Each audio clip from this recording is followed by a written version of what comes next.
Tes. Baik. Bismillah. Alhamdulillahi ala ihsanih. Asyukru ala taufiqi wa amtinani. Asyhadu an la ilaha illallah wahdahu la syarika lah. Ta'ziman li sya'nih. Wa asyhadu anna Muhammadan abduhu wa rasuluhu. Da'a ila Allah wa ridwanih. Wassalatu wassalamu ala Rasulillah wa ala alihi wa ashabihi ajma'in wa ba'd. Alhamdulillah jamaah sekalian, kita kembali lanjutkan kajian kita.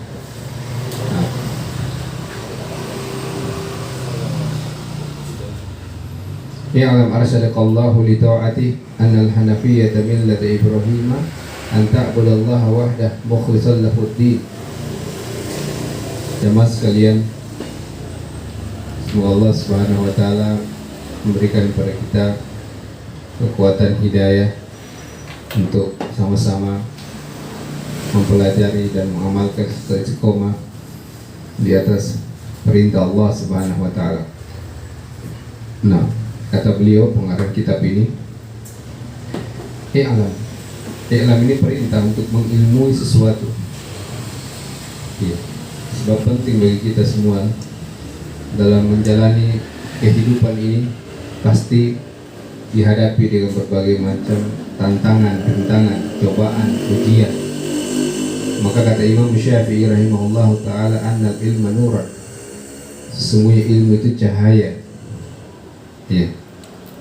Maka setiap muslim dan muslimah hendaknya memiliki cahaya tersebut. Sebab kalau tidak ada cahaya jamaah, mana bisa kita membedakan ya, yang baik dan yang buruk. Coba kita pejamkan mata sebentar, lalu kita berjalan, pasti khawatir, cemas, takut.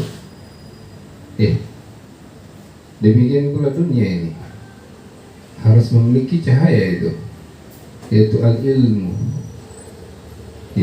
Sebab seorang tatkala dia berjumpa dengan Allah Subhanahu wa taala, maka dia akan dimudahkan dengan ilmu untuk berjumpa dengan Rabb-Nya. Maka di sini kata beliau, i'lam, ketahuilah, ilmuilah, arsadakallahu li ta'atih. Artinya beliau berdoa kepada kita untuk diberikan arsyad, yang arsyadu, hidayah, petunjuk, bimbingan. Dan diantara bentuk doa yang paling besar, paling agung adalah meminta dan mohon bimbingan Allah, petunjuk Allah, hidayah Allah. Dan ini disebutkan dan diabadikan di dalam Al-Quran yang sering kita baca dalam salat kita di surah Al-Fatihah, ihdina siratal mustaqim. Bahasanya hidayah itu betul-betul sangat dibutuhkan. Bahkan kata Imam Ahmad bin Hanbal rahimahullahu ta'ala, pentingnya seorang mengilmui, mempelajari ilmu. Nah, bahkan lebih penting daripada sekedar makan dan minum. Kalau kita makan atau tidak makan, tidak minum, lapar, 3 hari tidak makan, tidak minum, sakit. 5 hari bisa meninggal dunia. Maka kata beliau, kalau orang yang tidak makan, tidak minum, dia meninggal dunia, maka mudah bagi dia masuk syurga. Sebab dia tidak ditanya tentang kematiannya, kenapa kamu mati? Karena lapar. Allah tidak permasalahkan itu. Tapi yang Allah permasalahkan, kalau orang hidup dalam perut kenyang, punya harta dan punya kedudukan dan segala-galanya, tapi dia meninggal tidak memahami ilmu yang benar, maka inilah malapetaka. Kata Imam Ahmad bin Hanbal rahimahullahu ta'ala, awal malapetaka bagi seorang muslim ketika dia meninggal dan berjumpa dengan Allah tidak memiliki ilmu yang benar. Maka disebut dinul haq, agama yang hak, yang benar. Memang begitu memang jalannya, Pak. Beragama harus beragama yang benar, nggak boleh ragu-ragu. Nah, kemudian li ta'atih, hidayah ada yang datang dalam bentuk ketaatan. Allah berikan seorang hamba hidayah sehingga dia bisa taat, tunduk, patuh kepada Allah terhadap semua perintah dan larangan. Nah, ini penting. Terkadang ada hidayah juga sebaliknya. Dia gunakan hidayah itu untuk perkara dunia. Iya, banyak ustadz, kiai, mubalik yang terkenal yang punya hidayah, tapi dia gunakan bukan untuk mendekatkan dirinya dan umatnya, pengikutnya kepada Allah, justru sebaliknya larut dalam berbagai macam gejolak-gejolak yang ada saat ini. Ya, itu adil. Ya, untuk taat kepada Allah Subhanahu wa taala.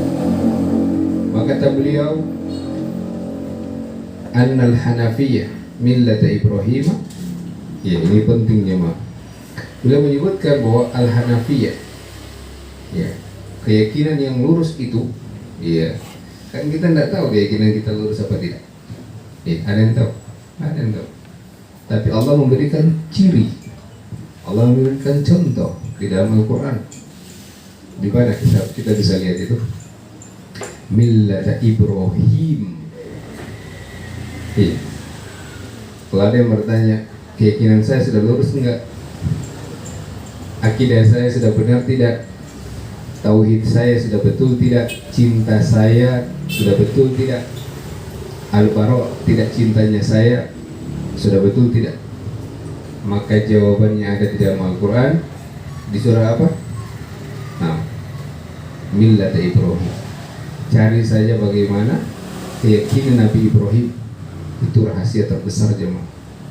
Kalau Anda mau cari evaluasi macam-macam dari guru, tidak ketemu, malah tambah jauh nanti. Cari kisahnya Nabi Ibrahim, Anda baca, Anda tadabburi, Anda pelajari, ilmui, kalau bisa ada tafsirnya, baca tafsir. Luar biasa, subhanallah. Lalu antum bayangkan diri Anda sekalian dengan Nabi Ibrahim, di mana letak salahnya, kelirunya, di mana bengkok-bengkoknya, lihat itu. Evaluasinya di situ. Jadi Allah memberikan perumpamaan, menyebutkan nama Nabi Ibrahim di dalam Al-Quran itu bukan sekedar kebetulan, tidak. Supaya kita ini menjadikan dia sebagai evaluasi patokan. Nanti kita akan bacakan ayat. Iya. Nah, ini penting. Kan selama ini kita punya keyakinan, kadang-kadang bagaimana keyakinan Anda? Keyakinan saya ikut guru saya. Ya. Keyakinan saya ikut dosen saya. Keyakinan saya ikut orang tua saya. Betul tidak? Ikut saudara saya. Maka jawaban-jawaban seperti itu nggak boleh ada lagi. Dia punya keyakinan, atau keyakinan kita harus mengikuti bagaimana keyakinan Nabi Ibrahim, karena itu disebutkan dalam Al-Quran. Ya. Dan itu yang paling syar'i. Ya. Itu bisa dipertanggungjawabkan di hadapan Allah karena disebutkan dalam Al-Quran. Kita sebutkan ayatnya. A'udzubillahi minasyaitonirrajim. Nah, di surah Al-Mumtahinah, ya, ayat 4. A'udzubillahi minasyaitonirrajim. Qad kanat lakum uswatun hasanatun fi Ibrahim walladzina ma'ahu. Sudah? Itu rekomendasi dari Allah Subhanahu wa taala. Itu rekomendasi. Kalau kita bicara rekomendasi Pak Gubernur itu lewat. Kalau ada ACC, apa namanya itu, yang di kertas itu memo Pak Gubernur, itu Anda jalan ke kantor gubernur itu tidak ada yang berani itu halang itu. Ya, ini Pak Gubernur yang kasih memo ya, tanda tangan lengkap, tanggal semua, cap, pasti cair sudah. Tidak bisa dihalangi itu Pak. Saya pernah coba. Waktu ponakan saya bupati, dia kasih memo ke bendahara. Itu bendahara tanya, Pak mau minta berapa? Aduh, harusnya waktu beasiswa dulu, bukan beasiswa S3, waktu S2. Oh gitu ya Pak caranya? Iya Pak. Kalau Pak Bupati udah buat memo kecil itu, wah itu udah berani itu bendahara udah berani. Nah ini Allah berikan tazkiyah, rekomendasi di dalam Al-Quran. Qad kanat lakum, sungguh betul-betul sungguh Allah sampaikan qad Qad itu kalau bahasa Arab takkid, sungguh. Itu kalau nggak beda Pak. Kalau Anda mau minum misalnya, sungguh ini adalah air mineral aqua. Sungguh ini aqua, ini sungguh betul ini. Kalau kita bilang ini air mineral aqua, iya aqua, itu beda Pak. Ada penekanan dan tidak ada penekanan, itu beda. Sama dengan ayat-ayat seperti qad kanat, betul-betul sungguh ya, telah ada bagi kalian uswatun, suri toladan, petunjuk, tauladan, panutan yang sangat baik. Uswatun hasanah, ini khabar, betul-betul petunjuk, suri teladan, panutan yang betul-betul sangat baik, sangat benar, gitu ya. Pada siapa? Fi Ibrahim. Fi bisa bermakna pada diri ya. Pada dirinya Nabi Ibrahim itu ada suri teladan ya. Dari sisi apa? Nanti Allah akan jelaskan. Kalau Allah sebutkan walladzina ma'ahu, dan orang-orang yang bersamanya. Apa yang Allah sebutkan? Idh qalu liqaumihim inna bura'u minkum wa mimma ta'budun. Kisah ini Allah abadikan di dalam Al-Quran. Dulu Nabi Allah Ibrahim itu kalau berdakwah kepada kaumnya itu enggak kayak kita. Beliau sampaikan saja terang-terangan, enggak ada pernah rasa takut, berharap dengan makhluk hamba dengan kaumnya, enggak ada. Beliau sampaikan terang-terangan, makanya beliau disiksa sama kaumnya. Apa siksaannya? Masya Allah, siksaannya luar biasa ya. Sebelum dibakar itu ternyata beliau ditelanjangi dulu. Pokoknya di hadis yang lain disebutkan pakaian kebesaran di penduduk surga pertama kali diberikan kepada beliau. Sebab apa? Karena dulu beliau di dunia ditelanjangi karena mempertahankan tauhid. Ujiannya sebesar itu dia, bayangkan. Makanya Allah mengangkat beliau wattakhadallahu Ibrahim khalila, dan disebutkan di ayat yang lain. Maka dengan itulah kami mengangkat Ibrahim itu sebagai kekasih kami. Coba, ini rekomendasi keutamaan beliau. Jadi hanya ada 2 nabi dan rasul yang diangkat sebagai kekasih Allah, yaitu Nabi Ibrahim dan Nabi Muhammad SAW. Kekasih ini lebih tinggi dari Habib. Al-Khalil itu kekasih. Kalau dibilang kekasih, kira-kira dekat tidak dengan Allah? Sangat dekat. Lalu kenapa kita tidak jadikan itu wasilah kan? Contoh, ini kekasih mengalahkan Habib. Kan itu cara kita memahami orang. Khalil itu lebih tinggi dari Habib. Tak bisa dipungkiri, itu bahasa Arab. Nah, itu disebutkan dalam Al-Quran. Nah, maka lebih, nah ini lebih selamat sebenarnya. Apa kata beliau? Inna bura'u minkum wa mimma ta'budun. Saya berlepas diri dari apa yang kalian sembah selain daripada Allah. Jadi beliau ucapkan keyakinan beliau kepada manusia. Jadi kalau kita melihat orang, sampaikan, tidak boleh diam. Karena dia keluarga saya, anak saya, ponakan dulu, diam. Nah, ini kan kita sudah sebutkan di atas tadi. Kalau kita betul-betul cinta kepada Allah dan Rasulullah, maka sampaikan, ucapkan kata-kata larangan itu. Tidak boleh bang, tidak boleh pak, tidak boleh om, tidak boleh nak, tidak boleh istri, tidak boleh suami. Sampaikan. Nah, ini perkara yang dilarang oleh Allah, ya, terkait dengan kesyirikan. Ini terkait dengan kesyirikan. Jadi contoh yang paling baik terkait kesyirikan dan ketauhidan pada diri Ibrahim alaihissalam. Ini yang paling luar biasa. Beliau berani mengatakan, saya berlepas diri dengan apa yang kalian sembah ibadah. Ya. Min dunillah. Kemudian kata beliau, kemudian ucapan beliau ini diabadikan di dalam Al-Quran. Kafarna bikum. Masya Allah. Beliau ucapkan lagi, saya mengkafiri apa yang kalian sembah. Bukan cuma saya berlepas diri, saya mengingkari, saya mengkafiri apa yang kalian sembah. Wa bada bainana wa bainakumul adawah. Yang ketiga, mulai hari ini jelas, ya, di antara kita bainakum al adawah, ada permusuhan. Nah, ini kata Allah ini.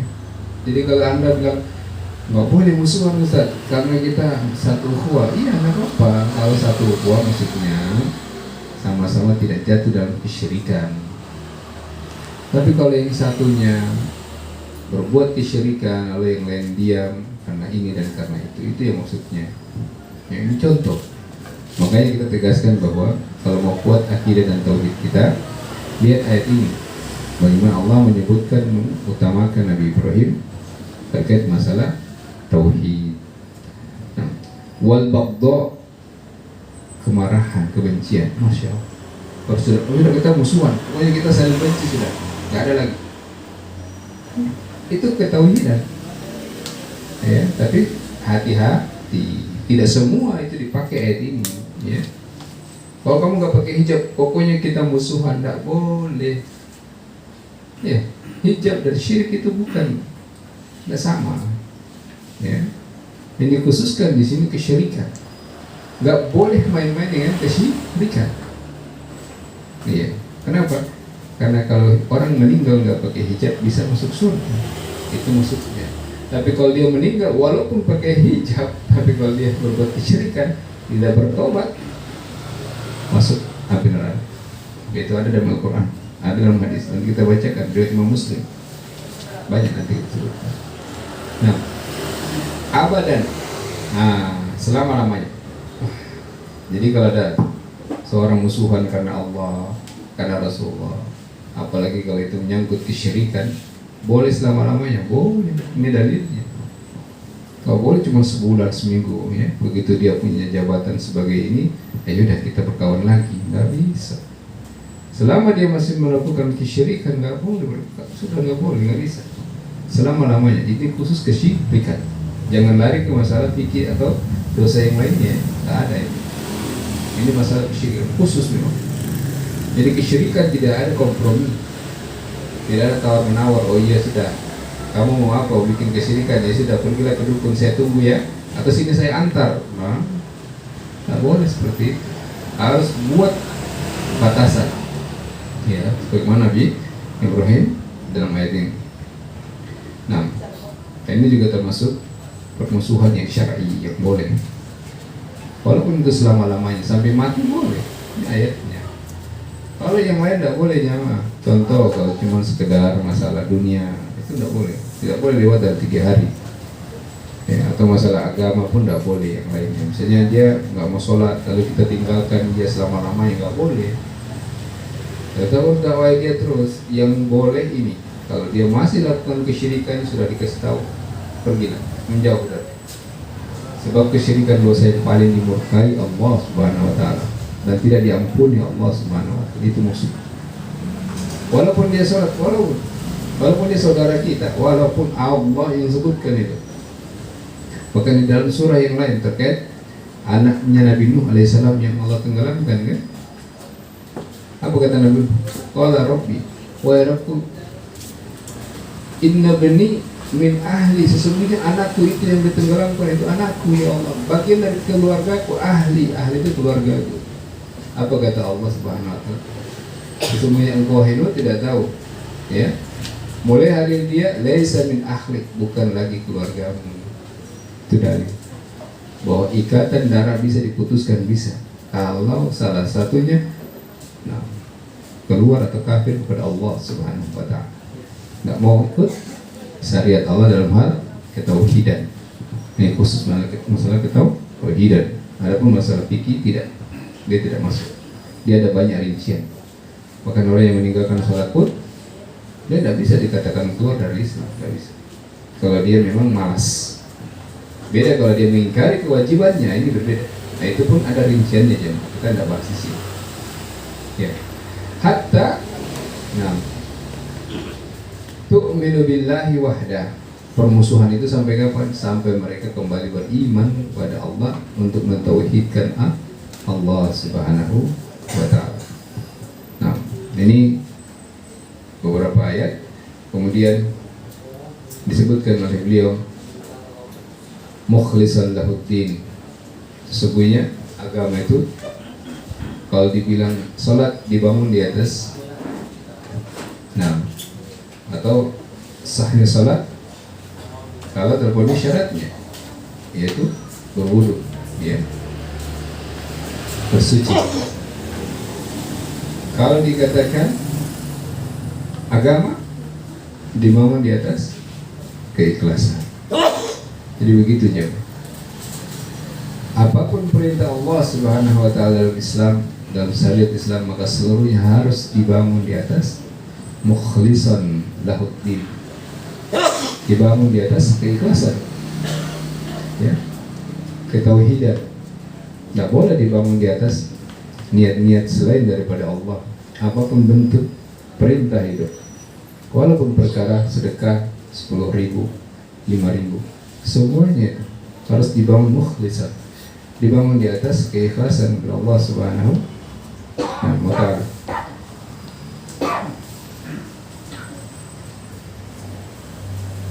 Kata beliau, "Wa bidzalika amara Allah jami'an nasi wa khalaqahum laha." Nah, dengan itulah kita ini diciptakan. Jadi kalau ditanya kita diciptakan oleh Allah, tujuannya apa? Tujuannya untuk beribadah semata-mata untuk Allah dalam hati ikhlas. Kan gampang itu jawabannya. Tapi masalah ikhlas itu jamaah, itu yang berat. Yang beratnya di situ. Kalau mungkin dia ucapkan ikhlas, insya Allah ikhlas, mungkin bisa. Tapi kalau dia amalkan, tidak semua orang mampu. Kadang di awal ikhlas, nanti di pertengahan sudah goyang, di akhir goyang. Makanya ikhlas itu dia dijaga sampai akhir hayat. 3 tempat itu, di awal, pertengahan, dan di akhir. Di akhir itu maksudnya tatkala dia mau meninggal dunia, jangan dia ungkit semua kebaikan-kebaikannya kecuali yang boleh, ya, seperti warisan, dia hibahkan, dia buat wasiat, dia boleh sampaikan. Adapun amalan-amalan yang dia simpan ikhlas itu nggak boleh dia ungkit. Nah, ini banyak terjadi tatkala sakit, banyak aja godaan setan. Itu dulu tuh, kalau bukan saya, itu dulu kalau bukan karena ini dan karena itu. Ini kalau bukan, nah ini yang hati-hati jemaah. Kadang syaitan itu dia memang di awal belum menggoda kita karena masih kuat keimanan kita. Begitu sakit, ya, nah itu mulai lemah. Ya, dan itu pernah Nabiullah atau Imam Ahmad didatangi oleh jin, ya. Mungkin antum pernah dengar kisah itu. Ada seorang jin berkata, "Wahai Imam, sungguhnya Allah telah mengangkat beban syariat ini atas dirimu." Ya, artinya kau mau sholat nggak sholat sudah nggak masalah lagi, sudah maksum sudah. Tuh. Kemudian beliau ambil sendalnya, terompahnya, dan dilempar itu jin ifrit dalam bentuk cahaya. Mungkin kalau kita, wah ini datang Jibril ini kepada saya. Ya. Ini bentuk-bentuk tipu daya syaitan di akhir-akhir kehidupan kita. Jadi jangan cuma menghadapi syaitan di awal, tidak. Tapi di akhir itu yang paling penting. Ya. Karena di akhir itu bisa saja seorang itu dibolak-balikan hatinya. Yang tadinya dia taat, dia bertauhid, dia bertawakal kepada Allah, dia cinta kepada Allah. Mungkin di akhir kehidupannya dia berbalik. Dan ini banyak yang kita jadikan contoh di masyarakat. Awalnya Masya Allah, ya. Begitu di akhir kehidupannya na'udzubillah. Dan kita memohon perlindungan kepada Allah Subhanahu wa taala untuk betul-betul Allah menjadikan kita hamba-hamba dan makhluknya yang betul-betul, ya, beribadah dengan ikhlas pada Allah Subhanahu wa taala. Sebab jemaah, nah, kunci surga itu, ya, surga itu punya kunci, iya, dan kunci surga itu kalimat tauhid, la ilaha illallah. Dia harus paham itu, dia nggak bisa nggak paham. Kunci itu yang kita pelajari malam hari ini. Yang tujuannya adalah, nah, tatkala kita meninggal dunia dikubur, ya, maka kita bisa menjawab semua pertanyaan-pertanyaan dikubur. Marobuk, Nabi, Madinah.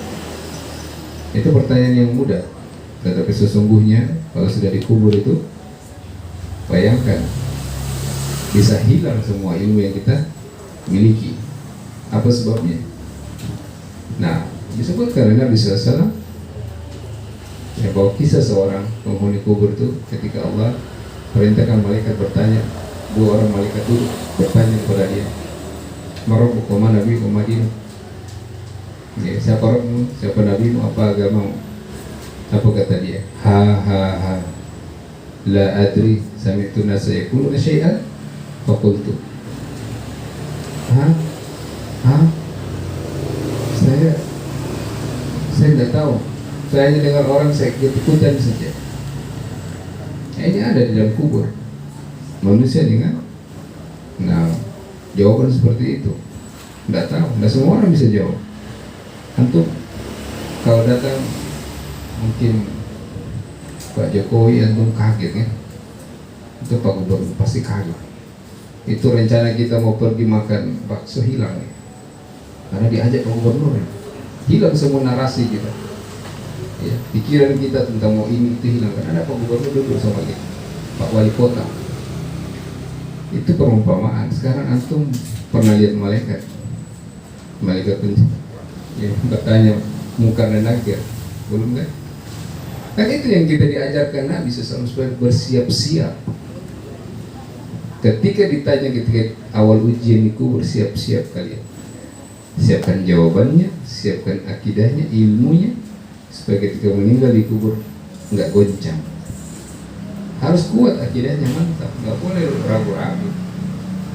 Sebab di kubur itu sudah tidak ada orang lain yang bisa kita jadikan peminta tolong, nggak bisa. Kita sendiri yang menjawab itu. Kalau di dunia ditanya, ya, datang misalnya seorang bertanya kepada kita, pimpinan kita, itu aja kita grogi. Ya, kita sangat grogi. Ini apalagi malaikat yang tidak pernah kita lihat wajahnya seperti apa.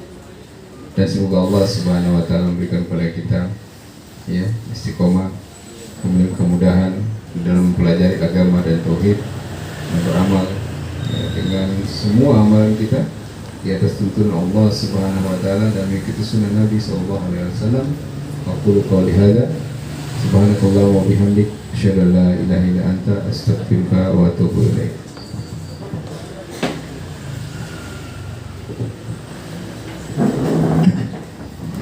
Alhamdulillah, terima kasih Pak Ustadz Khomeini.